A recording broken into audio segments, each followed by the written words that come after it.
d'affaires. En tout cas, je suis conseillère dans votre projet de formation, notamment sur pour toute question, réponse et besoin sur le cybersécurité. Je suis votre interlocutrice privilégiée.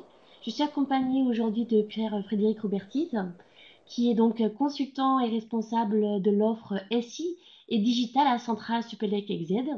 Et aussi Rémi Géraud, qui est avec nous. Il est membre du département sécurité informatique de l'école normale supérieure, enseignant à en centrale Supélec EZ également, contributeur dans les expertises forensiques auprès des tribunaux de Paris. Voilà. On est là du coup pour environ trois quarts d'heure. On va vous présenter nos menaces, nos principales menaces et les moyens d'y faire face.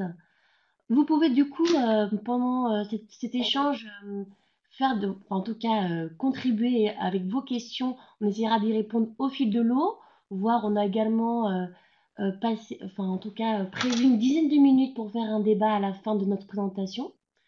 Vous avez aussi un espace de téléchargement où vous trouverez notre Educative Certificate sur une fiche complète qui présente rapidement, en tout cas, notre programme de notre formation. Vous avez également le bulletin d'inscription qui est possible de télécharger et vous avez les différents liens de nos sites internet. Voilà, n'hésitez pas de participer en tout cas, il y a pas de souci. On est là pour ça. Donc un rapide descriptif de ce qui va se passer pendant trois quarts d'heure avec vous. L'introduction se fera faite par Pierre-Frédéric Roubertise.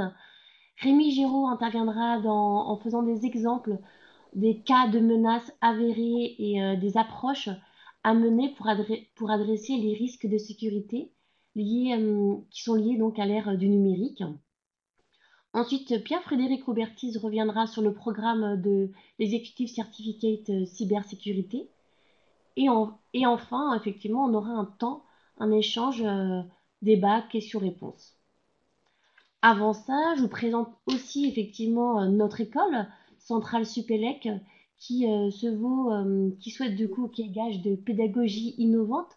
En effet, on souhaite que l'apprenant soit un acteur de sa formation par des travaux, par exemple, travaux pratiques, travaux de groupe, des approches collaboratives et pédago-ludiques. On utilise plusieurs outils tels que les classes virtuelles, les classes inversées. Effectivement, on essaye d'être à la pointe de la technologie, en tout cas on est en recherche dans les attentes des entreprises, on essaie d'y répondre au mieux par des laboratoires de recherche. On s'engage à avoir une qualité à 100% la plus performante, puisqu'on est certifié ISO 9001 sur nos différents campus. On a aussi un système d'évaluation en amont, on appelle ça à chaud ou à froid également, pour satisfaire au maximum vos attentes. Également, Centrale Supélec Exed a une présence nationale, donc sur le campus de Rennes, Metz, également sur Châtenay-Malabry, Gif-sur-Yvette et sur Paris, et internationale où on a des campus en Chine ou au Maroc. On a une offre au croisement du management et de la technologie. Effectivement, on a cette double compétence managériale et technique dans l'ensemble de nos formations. On a environ 300 formations, dont 22 diplômes master spécialisés. Tout cela est regroupé dans nos quatre catalogues cette année, où nous avons effectivement cette partie système d'information digitale qui vous intéresse aujourd'hui. Donc voilà un petit peu notre offre assez complète et riche. Je me permets du coup d'introduire Pierre-Frédéric Robertise. Quelle menace à l'heure du digital au niveau de la cybersécurité? Merci Solène. Voilà, donc moi je voulais simplement faire une brève introduction pour donner des éléments de contexte avant de laisser la place à l'expert, à Rémi Géraud, qui pourra vous montrer un certain nombre d'éléments que vous pouvez retrouver dans nos différentes formations. Alors, la cybersécurité, c'est un thème fortement d'actualité, hein. Il y avait la semaine dernière à Lille un salon, le FIC 2017, où on a parlé de cybersécurité en long, en large et en travers. C'est un sujet qui fait la une de l'actualité et qui est extrêmement important et qui effectivement a en 2016 donné un certain nombre de titres dans les journaux parce que l'année elle a été très chargée en termes d'incidents de sécurité. On a vu par exemple la généralisation des ransomware, de plus en plus d'entreprises, de collectivités locales, de mairies, encore récemment des hôtels se sont vus rançonnés par ces systèmes-là. On a vu des scandales comme Yahoo qui se fait voler au final. En décembre, ils avouent à peu près 1 milliard d'identifiants. Et puis, on a eu un petit peu plus tôt les problématiques rencontrées par Dean avec une attaque en déni de service à partir de Mirai qui a mobilisé des milliers d'objets connectés et qui a coupé donc ce fournisseur de services DNS et un certain nombre de ses clients, d'où l'impact que vous voyez sur la petite carte à droite sur le web américain. Donc, véritablement des menaces qui sont de plus en plus fréquentes et de plus en plus graves. On peut citer aussi toujours avec Mirai et avec, on voit bien l'émergence de cybermenaces sur l'Internet des objets. Quelque chose qui est passé un petit peu inaperçu, mais qui a été quand même un incident grave avec le web dans un pays d'Afrique, au Libéria, qui a été coupé pendant près d'une semaine.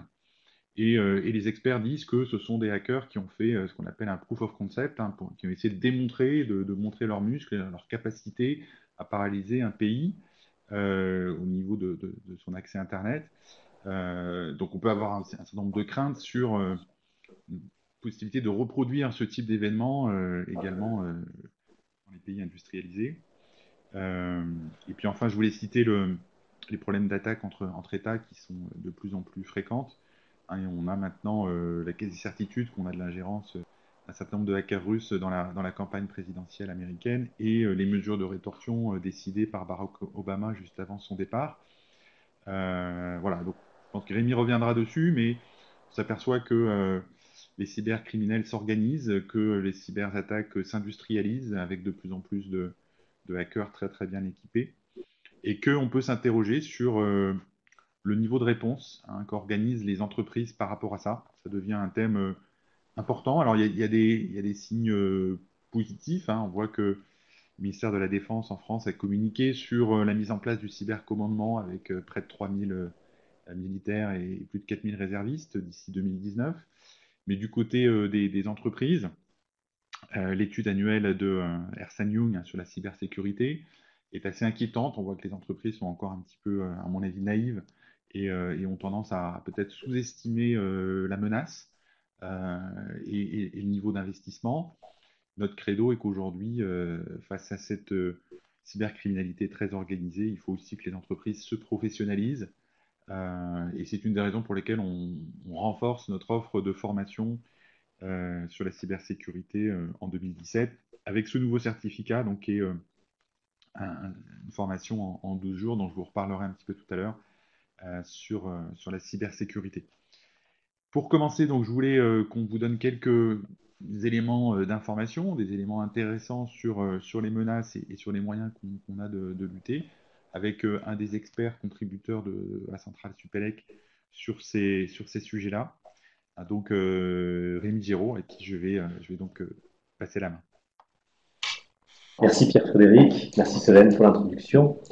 Donc mon sujet, ça va être de vous expliquer en quelques mots le terrain des menaces et le terrain des moyens qui permettent de répondre à ces menaces dans le cadre de la cybersécurité. Ce que Pierre-Frédéric a très bien dit, c'est que le domaine a beaucoup changé en fait dans les dernières années, dans les peut-être 10 dernières années, et c'est un phénomène global auquel les entreprises généralement ne sont pas encore prêtes à répondre. En quelques mots, c'est quoi la cybersécurité? Qu'est-ce qu'on entend par là? On entend la prise en compte d'un certain nombre de facteurs de risque. Déjà, l'environnement informatique évolue, pas seulement en termes de technologie, mais aussi en termes d'usage. On fait aujourd'hui des choses qu'on ne faisait pas avec des téléphones ou avec Internet, et surtout, comme l'a évoqué Pierre-Frédéric, en termes d'adversaires. J'y reviendrai dans une seconde.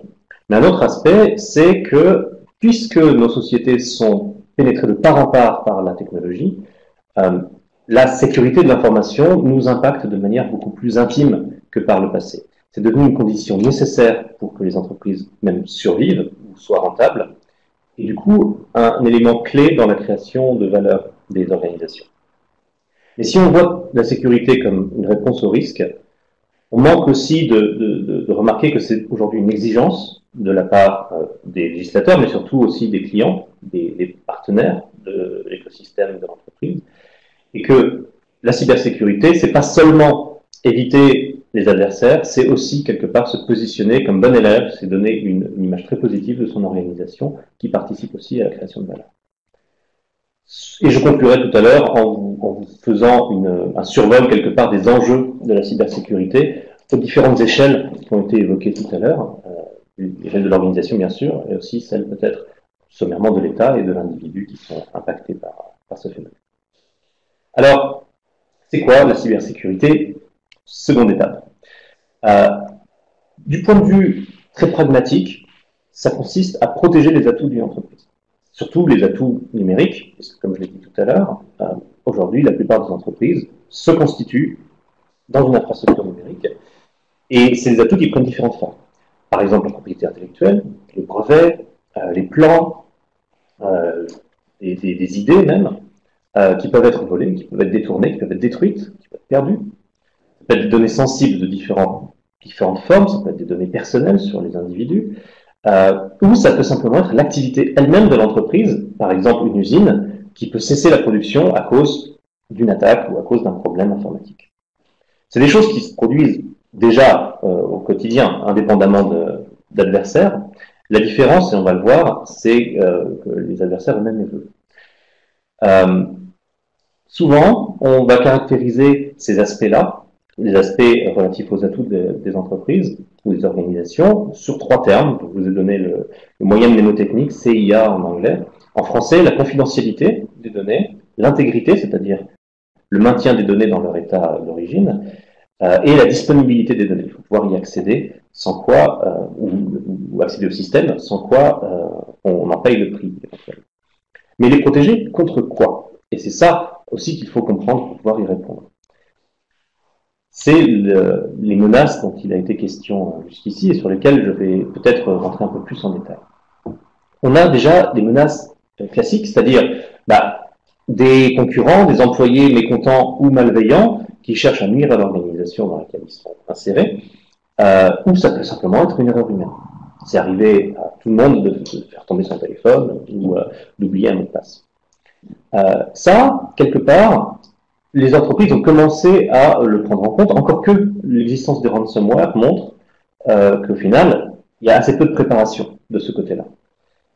C'est-à-dire que, sous faute d'avoir été impacté par un incident de sécurité, la plupart des organisations n'ont pas mis en place de plan de réponse. Elles n'ont pas prévu qu'il pouvait y avoir des problèmes. Mais en fait, ce qui est en train de se produire, et ce qui se produit depuis une dizaine d'années, c'est l'apparition sur le terrain d'adversaires d'un genre nouveau, et qui se manifestent par des menaces d'un genre nouveau. Ce qu'on appelle les menaces avancées. Souvent des organismes d'État, des militaires, on est passé à une organisation mafieuse ou professionnelle de certains États et de certains acteurs qui investissent énormément d'efforts, d'argent et de moyens techniques et humains pour parvenir à s'infiltrer dans certaines organisations.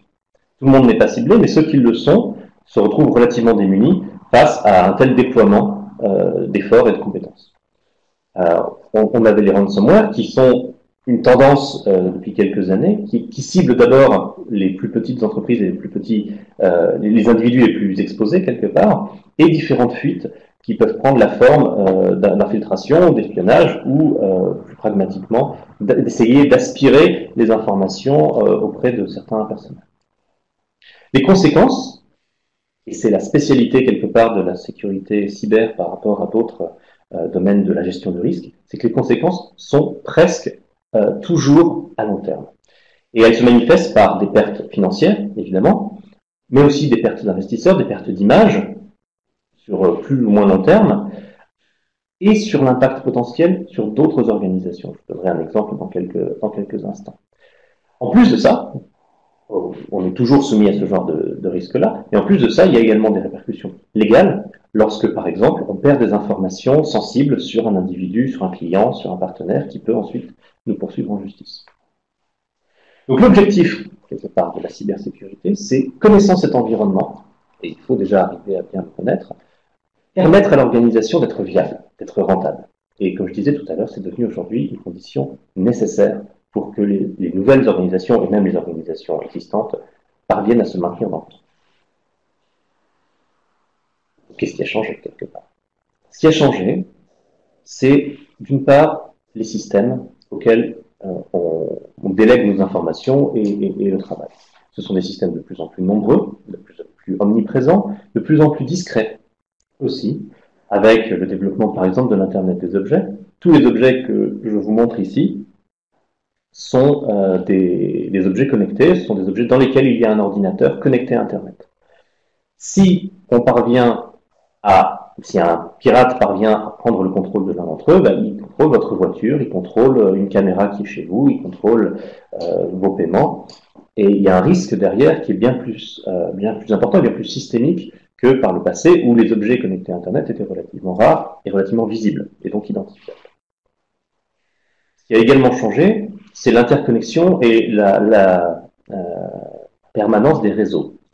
Au-delà d'Internet, qui est bien sûr très connu et très déployé, il y a d'autres types de réseaux dans lesquels on existe, des réseaux à courte distance, à plus ou moins longue distance, des réseaux téléphoniques, et ces réseaux sont interconnectés. Ils sont également interconnectés avec les réseaux sociaux, qui sont un moyen privilégié pour les attaquants, mais aussi pour les concurrents, et aussi pour les individus, d'apprendre des informations sur les uns et les autres, et d'utiliser ces informations dans le cadre d'attaques éventuellement plus poussées. C'est aussi une nouveauté du point de vue de l'écosystème, puisqu'on n'avait pas forcément accès d'aussi loin à autant d'informations sur les organisations et sur les membres de ces organisations par le passé. Et puis, surtout et évidemment, c'est la quantité de données et la nature des données et leur diversité qui est aujourd'hui la principale source, sinon de vulnérabilité, en tout cas de difficulté dans la gestion des risques, parce qu'il faut comprendre que sur tous ces réseaux et à travers tous ces systèmes, on a un risque majeur de, à un moment, commettre une seule erreur. Il suffit d'une seule erreur pour que l'adversaire remporte une victoire, alors qu'il faut pour nous être vigilants de manière permanente. Donc la cybersécurité repose sur la compréhension de ces réseaux, de ces systèmes, et surtout des flux de données qu'ils stockent ou qu'ils transportent, pour parvenir à garantir les propriétés de sécurité dont je vous parlais tout à l'heure. Et pourquoi est-ce que c'est devenu un enjeu majeur? C'est parce que aujourd'hui, en 2017, en fait les statistiques datent de l'an dernier, mais elles sont à peu près stables dans le temps, une cyberattaque typique est détectée dans 50% des cas après 100 jours. 100 jours après avoir été commise. Quand elle est détectée, on ne sait presque jamais qui en est l'auteur. Et quand bien même on sait qui en est l'auteur, très souvent il est hors de la juridiction légale de notre pays, et donc on ne peut pas le poursuivre au-delà des frontières.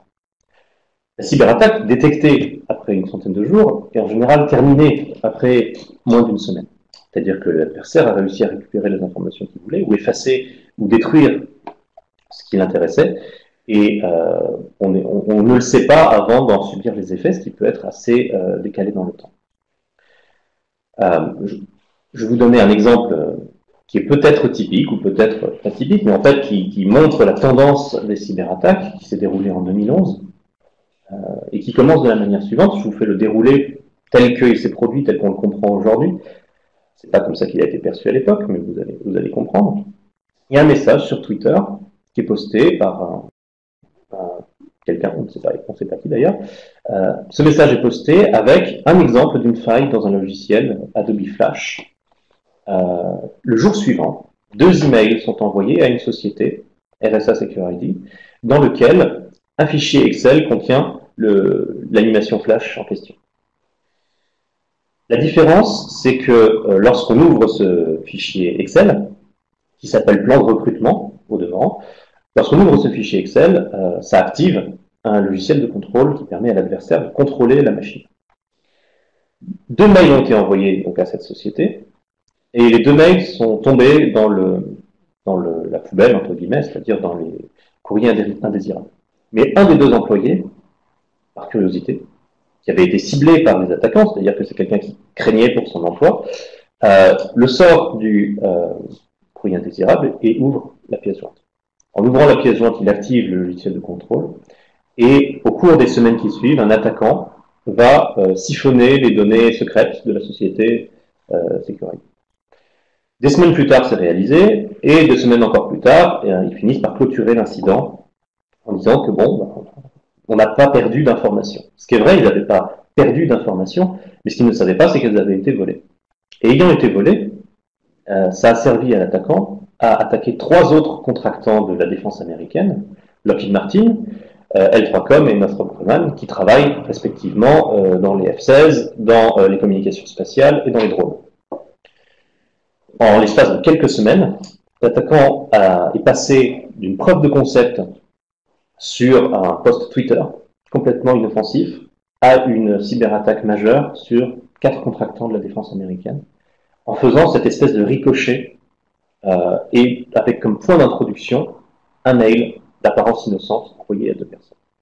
C'est à ça, en fait, que ressemblent de plus en plus les cyberattaques. C'est la tendance vers laquelle on se dirige, c'est-à-dire un mélange d'expertise technique, puisqu'il a quand même fallu détecter cette faille et l'utiliser de manière intelligente, et ensuite, une fois entré dans l'organisation, siphonner les données, mais aussi d'éléments humains, parce qu'il a fallu identifier ces personnes, et d'éléments organisationnels, parce que ça veut dire qu'à un moment donné, dans cette organisation-là, les personnels soit n'ont pas été entraînés, soit n'étaient pas conscients, soit n'étaient pas suffisamment conscients du risque qu'ils faisaient prendre à toute l'organisation.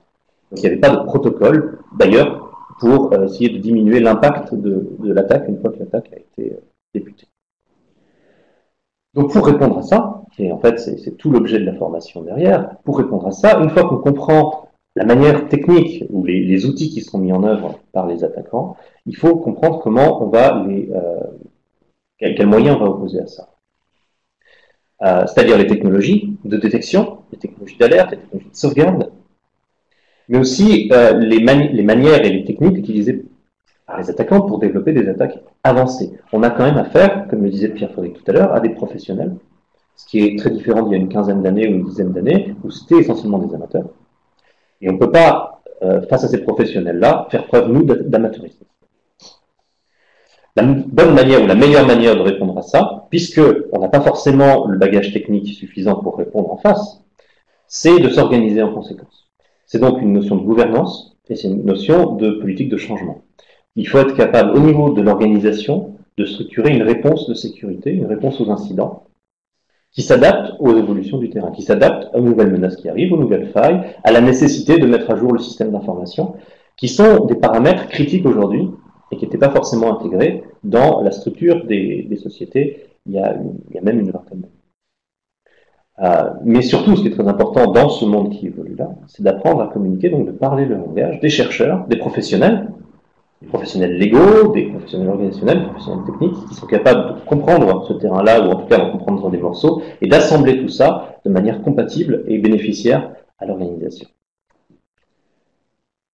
Ce qui est essentiel, c'est qu'en dépit de la technologie, ce que je disais tout à l'heure, c'est que même si tout ça a affaire en fait à une évolution de la technologie, les adversaires sont humains. Et les réponses, quelque part, doivent aussi s'appuyer là-dessus, parce que on ne peut pas mettre en place quelque chose qui va à contrario, quelque part, de faits sociologiques. On ne peut pas imposer des mesures de sécurité déraisonnables sur nos propres employés non plus. Et la technologie a ses propres limites de toute façon. Ce qui fait que la préparation importe presque plus que la réparation. Et apprendre à se préparer, apprendre à établir un plan, c'est un travail à part entière. C'est en fait la majeure partie. Et c'est ce qui a manqué dans beaucoup de situations. Une fois qu'on a identifié et maîtrisé ces risques, ce qui est utile en soi, c'est-à-dire que ça permet déjà de comprendre notre organisation, de mieux savoir comment elle fonctionne, et aussi de la faire gagner en efficacité. Parce que être moins vulnérable à des attaquants puissants, c'est aussi être moins vulnérable à des erreurs humaines, c'est aussi avoir des processus plus efficaces, et à la fin de la journée, même si on ne se fait pas attaquer, c'est quelque chose qui fait bénéficier en termes de performance, de robustesse et d'efficacité l'organisation. Comme le disait le général Patton, les forteresses statiques sont des monuments à la bêtise humaine. On a, je vous l'ai dit tout à l'heure, des adversaires qui évoluent, qui s'adaptent, qui changent, et on ne peut pas espérer qu'une organisation, dans l'état dans lequel elle est aujourd'hui, puisse maintenir sa sécurité sur le long terme. La sécurité est nécessairement une cible mouvante, donc il faut s'adapter en mouvement. Il faut être capable de s'adapter, de flexibilité. Donc intégrer le changement dans l'organisation, identifier les menaces qui apparaissent, qui disparaissent, réagir et rebondir, sachant que les solutions de sécurité vendues sur le marché ont toujours un temps de vie limité et des limites qu'il faut être capable de comprendre. Donc, connaître l'adversaire, premier élément, connaître soit sa propre organisation, c'est un second élément, et être capable d'aligner les objectifs de notre organisation avec nos objectifs de survie, donc de sécurité, donc quelque part les objectifs de l'adversaire.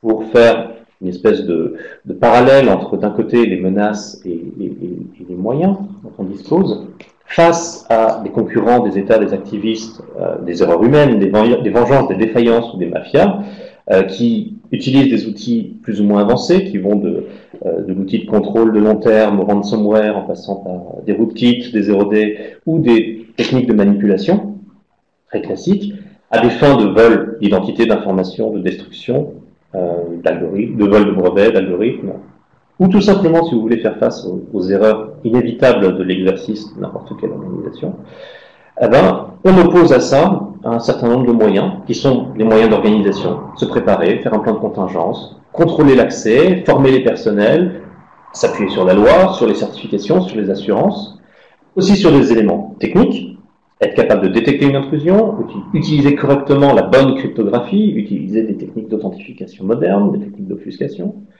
être capable d'invoquer ou de se renseigner auprès des organismes pertinents, les CERT, l'ANSSI, le CLCTIC, les NISA, etc.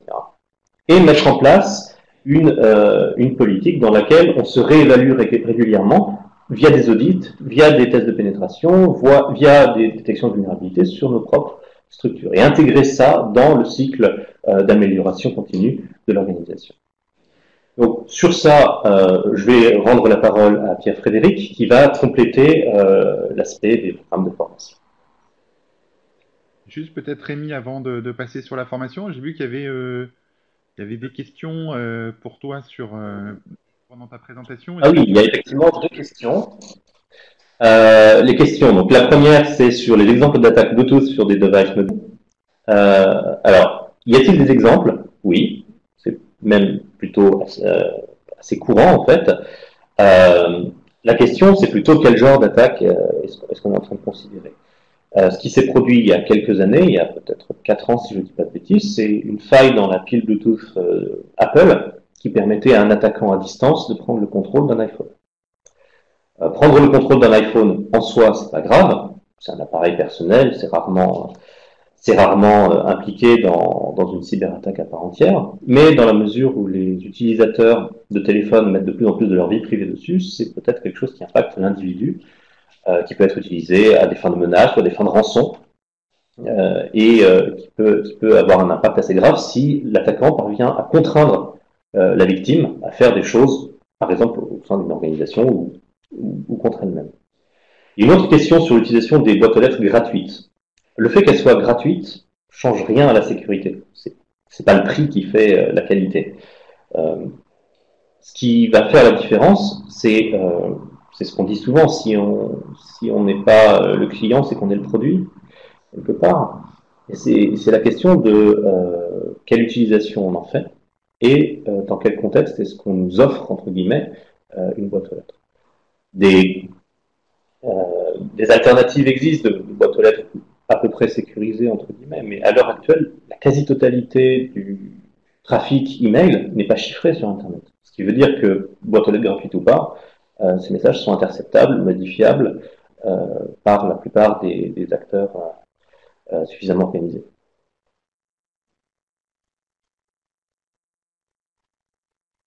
Alors, c'est pas tout à fait une question. Le virus Flame a sauté sur les smartphones via les PC Windows pour espionner les Iraniens. Je dis pas le contraire. La différence, c'est que Flame, c'est pas un virus. C'est la création des États-Unis, plus spécifiquement de la NSA. C'est un outil d'intrusion et c'est son travail, quelque part, d'être capable d'évoluer dans une organisation à des fins d'espionnage ou d'intrusion. C'est un des outils professionnels extrêmement discrets, extrêmement difficiles à détecter, qui a nécessité probablement une dizaine d'années de travail par des professionnels, rien que pour être construit. Et c'est le genre de menace face auquel on qu'on a naturellement le plus de mal à se préparer. Néanmoins, oui, il utilisait les téléphones, les imprimantes, tout ce qui lui passait sous la main pour évoluer.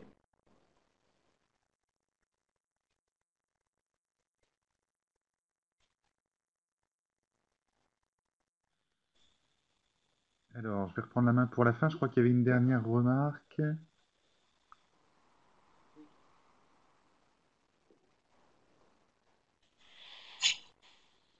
Bon, on va. Voilà, on avait une remarque de Monsieur Savin. Il nous dit un message crypté renvoyé sur une boîte aux lettres ouverte crée une menace. Comment dire? C'est pas si simple que ça. Une menace, c'est vraiment un acteur. C'est-à-dire que c'est quelque chose d'actif. C'est pas juste une erreur commise par quelqu'un qui retransmet un message à gauche ou à droite. C'est vraiment un acteur nuisible qui cherche à contrevenir à l'organisation. Donc quelqu'un qui fait ça juste par erreur, quelque part, ne constitue pas une menace. Ce qui est plus intéressant, c'est qu'est-ce qu'on essaie de protéger? Quels sont les atouts qu'on essaie de protéger? C'est pas parce qu'un seul message est intercepté qu'au final, ça remet en cause la sécurité de l'organisation. Ça dépend du message.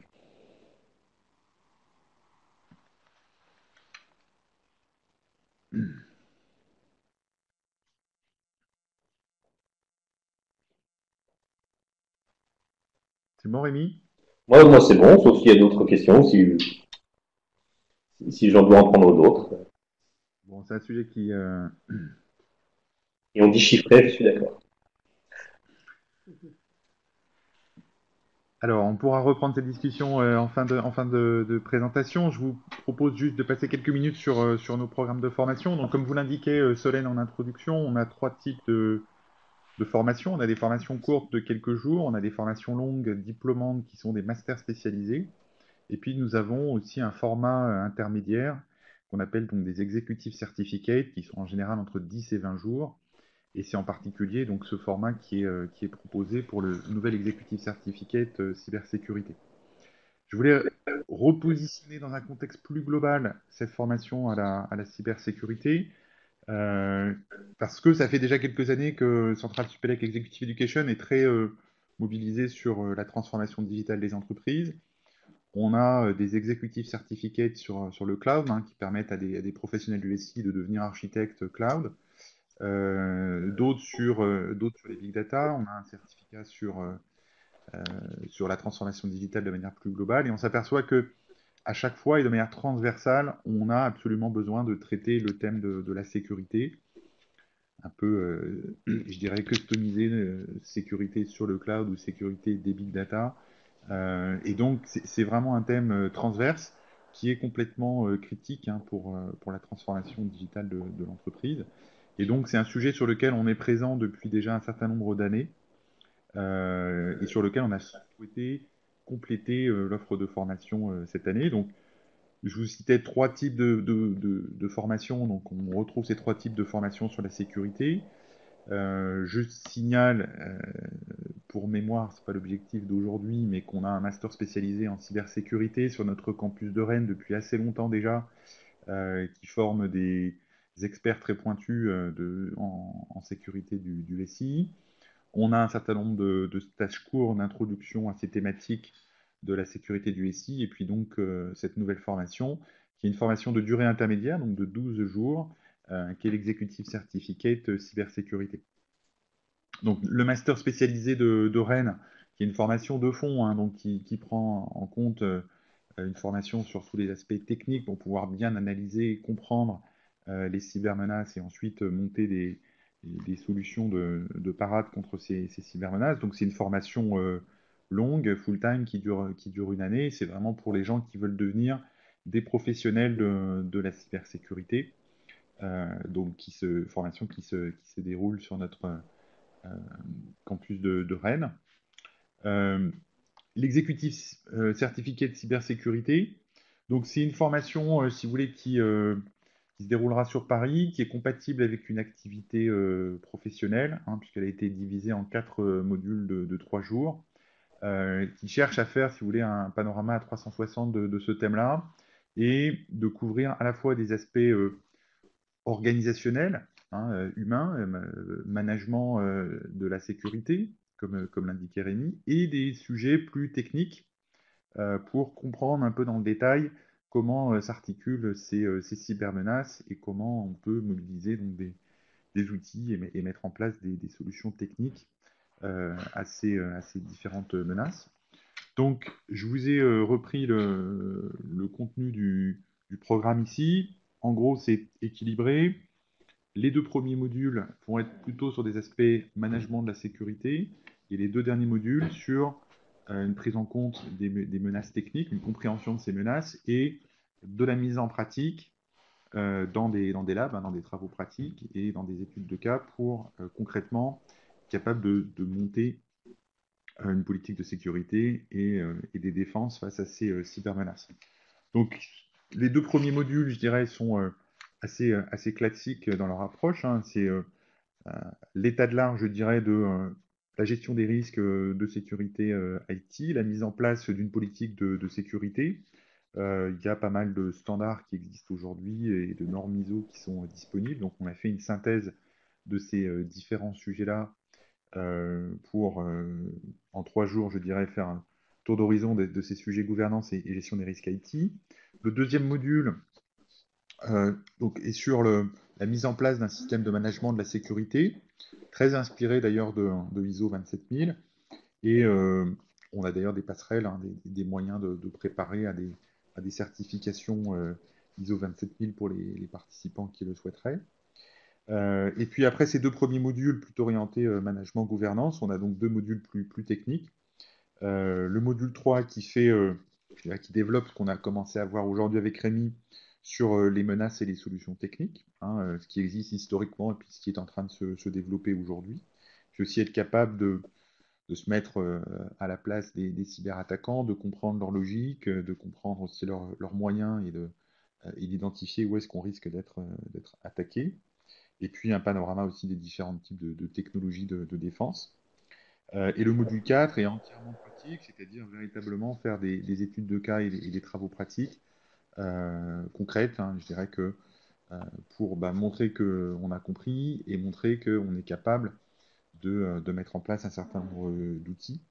Euh, donc là, on sera entièrement dans une approche de type lab pour pratiquer véritablement, hein, ces, ces menaces et ces solutions de sécurité, faire un peu de forensics aussi, hein, et comprendre comment on peut soulever le capot et rentrer un petit peu dans des détails un petit peu plus techniques. C'est une formation donc qui est délivrée aussi avec l'aide d'une plateforme pédagogique. Donc on a aujourd'hui une plateforme qui nous permet d'échanger avec les participants, d'interagir avec eux, euh, donc de faire un petit peu de formation à distance aussi. Donc il y a les modules avec du présentiel, avec des experts, et puis il y a de l'interaction aussi entre les modules. Fortement basé donc sur des cas concrets et des travaux pratiques, comme je vous l'indiquais. Et puis il y aura pour la certification, donc pour l'obtention du certificat, un contrôle continu au fur et à mesure des modules. Et puis lors du dernier module, on fera une étude de cas complète qui nous permettra de valider la bonne compréhension par les participants, hein, de ce qui est contenu dans la formation. Voilà, donc on essaye d'avoir avec cette formation quelque chose qui est à la fois compact, qui n'a pas trop d'impact pour un professionnel en activité, qui en même temps est une formation assez approfondie, il y a quand même 12 jours, où on fait un panorama assez complet, à la fois des aspects management de la sécurité et menaces et solutions techniques, donc qui est quelque chose d'assez unique sur le marché. Voilà ce que je voulais vous dire. Pour avoir plus d'informations sur la formation, vous pouvez vous connecter sur notre site web. Solène est là également pour vous répondre par mail, par téléphone. Si vous avez des questions plus particulièrement sur le contenu, également, je peux répondre à distance à ces questions-là. Et donc, on a indiqué effectivement la première prochaine session qui est ce printemps, hein, entre mai et juillet. Donc, Pour ceux qui seraient intéressés, n'hésitez pas à nous solliciter pour toute question par rapport au processus d'inscription ou par rapport au contenu de la formation. Voilà, on est presque au bout des 45 minutes, mais on a un petit espace pour prendre encore des questions. Donc n'hésitez pas à nous solliciter dans le fil de conversation.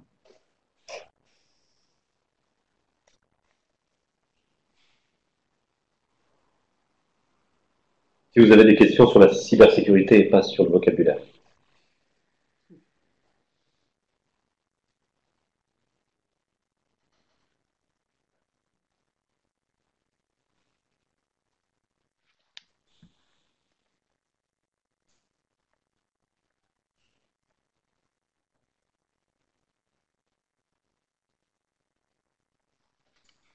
Alors, en audio, ça voudrait dire qu'on autorise les micros.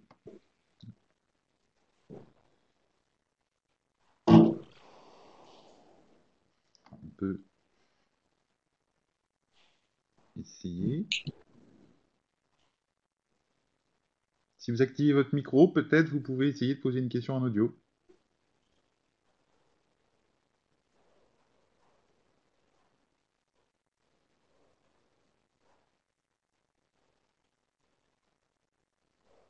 Donc, dans la barre de menu, vous avez la petite icône micro. Il faut que vous activiez votre service audio.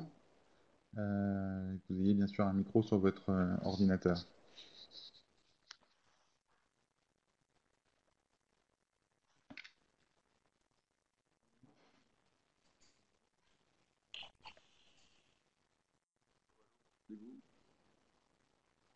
Allô? Oui, Allô, bonjour allô? monsieur, Bonjour Olivier Savin, l'appareil. Bonjour. je vous entends. Très bien, parfait. Oui, donc je reviens sur mon histoire de messagerie gratuite parce que peut-être la question était mal formulée. C'est pour ça que j'ai demandé poser la question en audio. En fait, la problématique, c'est on parle d'échanges mails sécurisés. Donc on va dire cryptés ou chiffrés pour faire plaisir à Monsieur Félix. Et des utilisateurs, pour X raisons, font des rebonds sur des messageries gratuites du style Gmail et autres, et du coup occasionnent des trous de sécurité énormes, parce que l'une des premières conséquences, c'est d'avoir des indexations directes de messageries, d'adresses mail qui se trouvent indexées par Google, par exemple, dans le cas de Gmail. Et il nous est arrivé de nous faire pourrir des comptes en remontant dans l'autre sens. Avez-vous une lecture là-dessus? Alors moi, ce que je peux vous dire, c'est plusieurs points. En fait, ça soulève plusieurs points. Le premier point, c'est le problème de l'éducation ou de la formation des personnels. Vous dites, des utilisateurs ont retransmis des mails. Euh, S'ils l'ont fait, c'est qu'ils n'avaient pas conscience ou ils n'ont pas été suffisamment rappelés de l'effet que ça pouvait avoir. Ensuite, l'indexation par Google, euh, en théorie, sur simplement l'envoi de mails, c'est pas quelque chose qui devrait être facile à faire. Euh, Maintenant, si vous utilisez un service de quelqu'un, vous pouvez difficilement empêcher ce quelqu'un de récupérer votre adresse mail.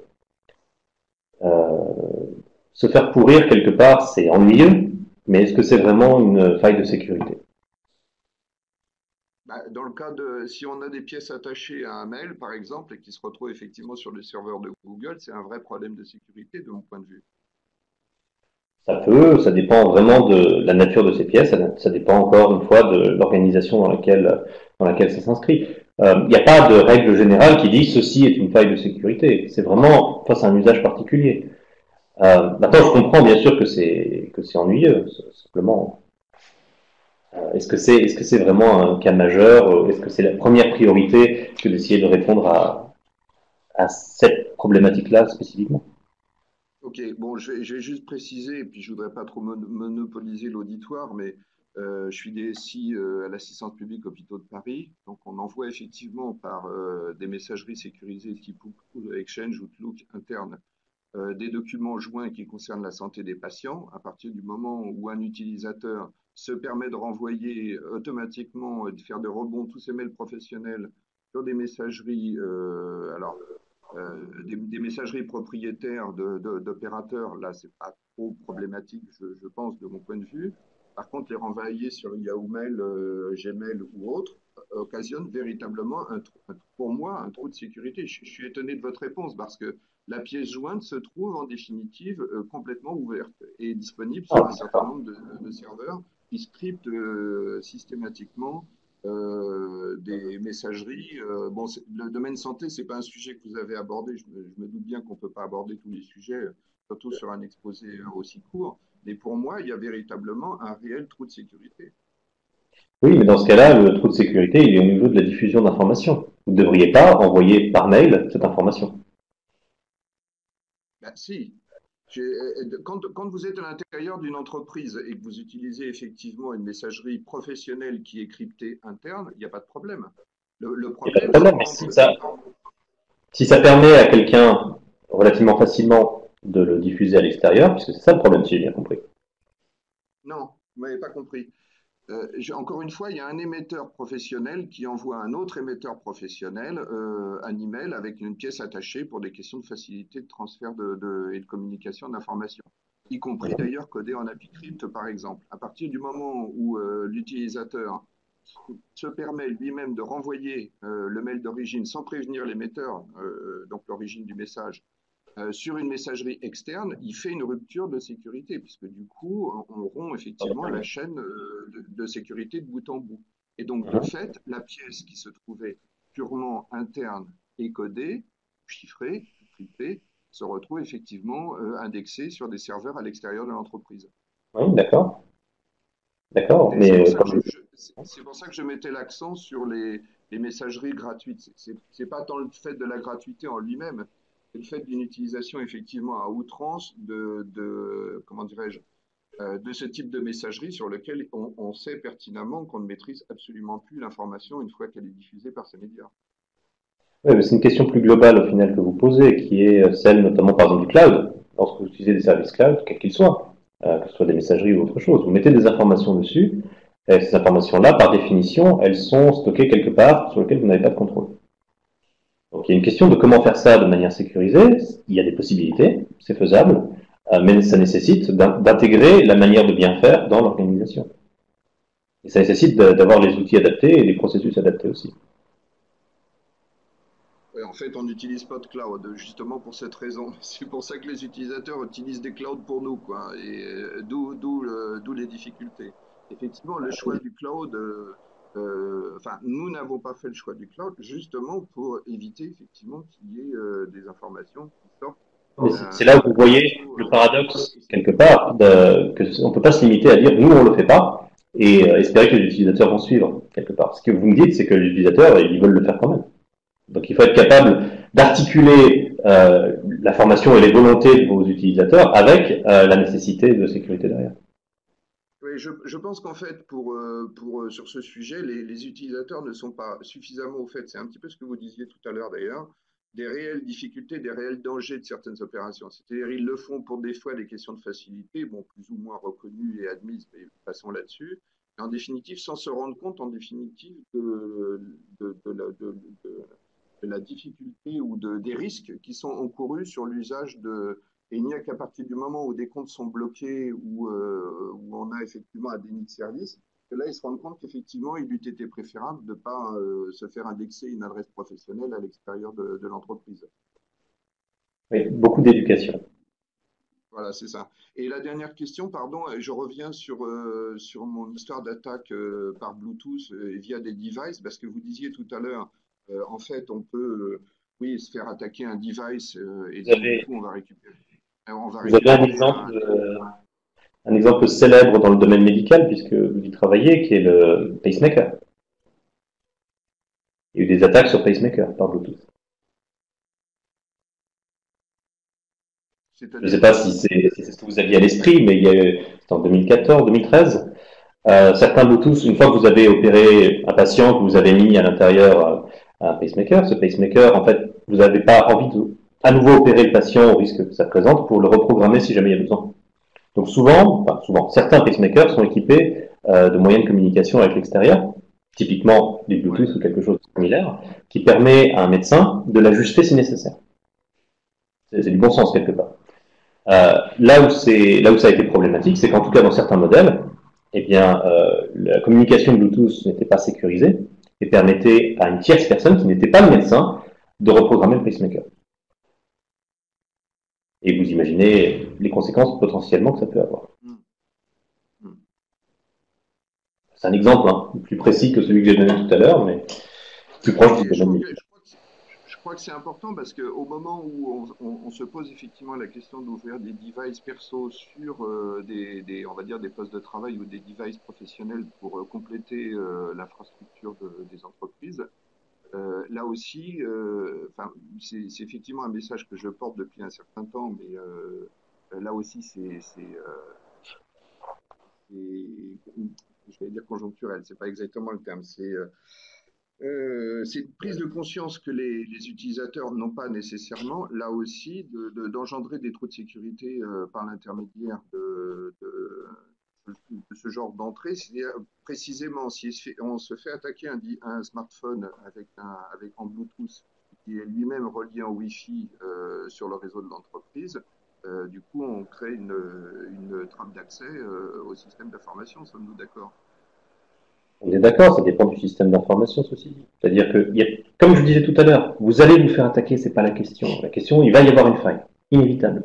La question, c'est est-ce que vous serez préparé pour la gérer? Est-ce que vous savez maîtriser l'impact et la portée que va avoir l'attaque? Est-ce que vous êtes capable d'avoir un plan de contingence derrière? Et c'est pas quelque chose qu'on décide au moment où ça se produit. C'est quelque chose qu'on décide largement en amont, qu'on intègre dans le développement de l'entreprise, dans la formation des personnels, assez tôt en fait, et même dans le design des produits lorsqu'on travaille dans ce genre d'organisation.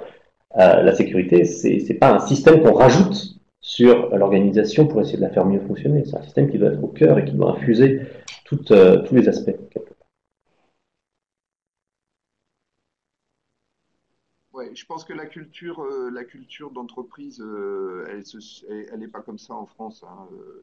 Hélas, on a des systèmes d'information déjà existants, déjà construits et urbanisés. Et à un moment donné, dans le cadre d'une extension, on les ouvre, et c'est quand on commence à les ouvrir qu'on se pose effectivement des questions de sécurité. Alors déjà, si on se les pose au moment où on les ouvre, c'est bon. Enfin, c'est un moindre mal, on va dire. Et si on se les pose une fois qu'on a eu des attaques, c'est évidemment beaucoup plus difficile à gérer derrière. Mais hélas, on ne peut pas ex nihilo penser sécurité sur la construction d'un système d'information, surtout quand il est complexe, à moins d'être une PME naissante ou une petite entreprise ou même une grosse entreprise, mais qui démarrerait son activité dès maintenant. Mais on n'est pas là, on est dans des cas d'école, on n'est pas véritablement dans des cas de figure qui représentent une majorité de cibles potentielles au jour d'aujourd'hui. Vous dites bien toute la difficulté de la cybersécurité en pratique. On est d'accord. Mais il faut le faire, on n'a pas le choix. Ouais, on est d'accord aussi. Merci pour cet échange en tout cas.